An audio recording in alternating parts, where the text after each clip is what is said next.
throughout this weekend, if you haven't picked up on it yet, we have this recurring theme of leadership. Whether it's the leadership of your delegates being here, whether it's leadership in action this afternoon and training all of you, elected and non-elected leaders throughout this event.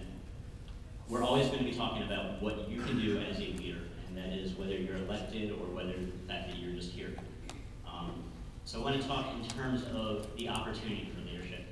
If you're elected, obviously you know that opportunity. You have outlined requirements and expectations and goals and dreams and whatnot that you've shared with your body or somebody that's elected you and put you in that position. But there's tons of opportunity out there regardless of what that is. And there's tons of chances for you guys to take leadership in this organization in some manner. It's up to you to figure out where that's at. Since we're a little bit quiet, I'm going to ask you for a few things. I'm going to jump through some things we're doing this year. After I kind of talk about the event, I'm going to be like, this is, and point to the screen. I want you guys to be like, awesome. So I say awesome a lot if you haven't heard yet. So I figure it's a good go in stride with that. So if you guys are being not very vocal about this, I'm going to ask Ayan and Kadir's here already. No, she just left. She left? Foundation. All right, Ayan, I need to be double B loud. Okay. All right, so we're going to be like, hey, convention, this is awesome. Sweet. You yell sweet too at the wheel.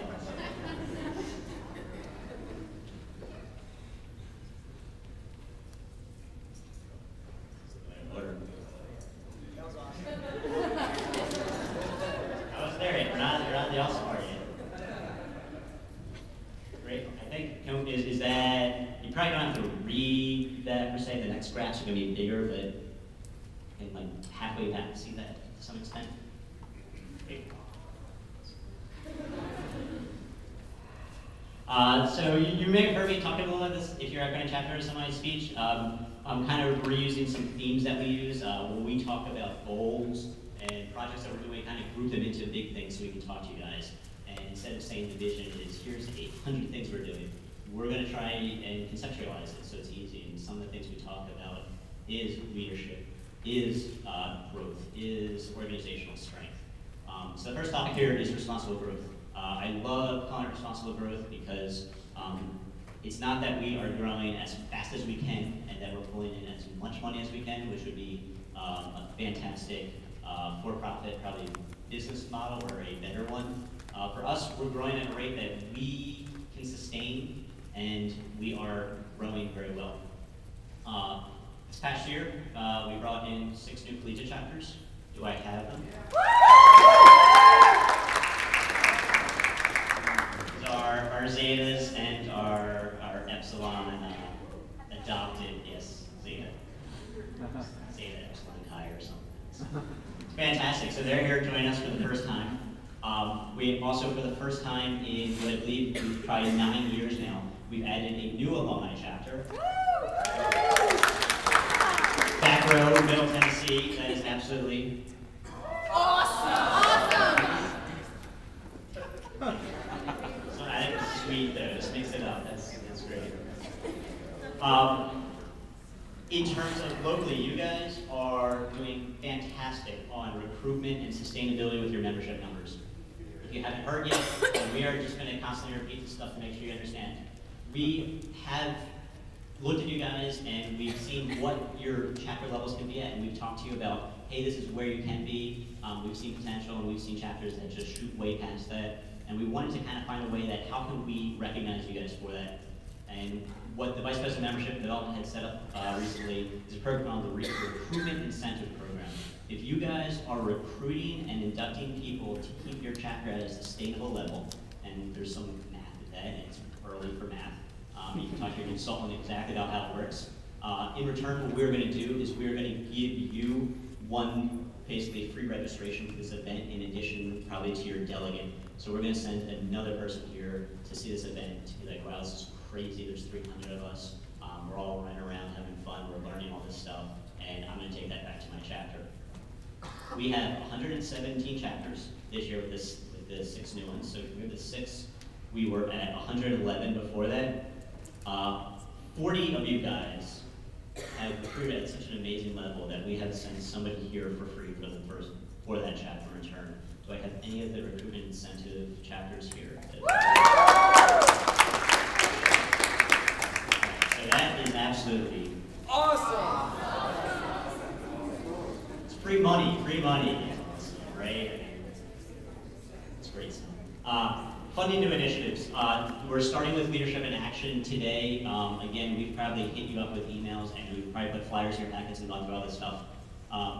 We teach you guys, and we've trained you guys, and you guys have transition programs on how to make your leaders in your chapter, how to get your people up to being ready to be president, how to transition from your president to your president, and how to really help you with leadership in the role specific to your chapter. What we're going to start doing is, in addition to that, really training you for essential life skills. What can you be doing beyond that? Whether this afternoon we're going to be talking about conflict management. Conflict management you can take back to your chapter and fix, only if your chapters have conflict, which they don't. But should it arise, we're going to teach you on how to address that. But what does that also do? That's your real world. That is dealing with a roommate, with family. But more importantly, that's probably going into your job and how are you working with other departments within, that first job out of college that may not be ideal for you to get through it, but how do you address this kind of stuff? So we're going to be investing a lot of money in resources and time, whether it's at convention, we're going to take it locally to your regional conferences, we're going to help you take a look at your chapter to really train you guys and make you as well-rounded in leadership roles as possible. That is going to be absolutely awesome. I don't know if you're doing the double, but I wasn't, I'm sorry. yeah, it's all right. Conference attendance. Regional conference attendance across the board is up. We are growing with this. Convention attendance. We are going to push somewhere around 300, 360 people here this weekend, which is fantastic. It's probably a growth of probably 50, 60 from last year. We put a lot of work into getting people here, helping chapters get here, a lot of promotion stuff. It also helps if you're in Pennsylvania. Pennsylvania has 20 chapters. That's awesome. That's awesome, yeah. Maybe you're from Pennsylvania, I'm sure you're great, I can drive here. Yep. I'm sure California appreciates that. It's in Harrisburg, right? I think they're all still asleep. They're still on West Coast time, right? In addition to that, we're going to talk a little bit later on, but alternative break project this last year. Is the alternative break room? We sent more attendees to this event to participate in than any other time, and with that, we've also thrown a lot of financial resources at the event, more than we've ever been able to do before.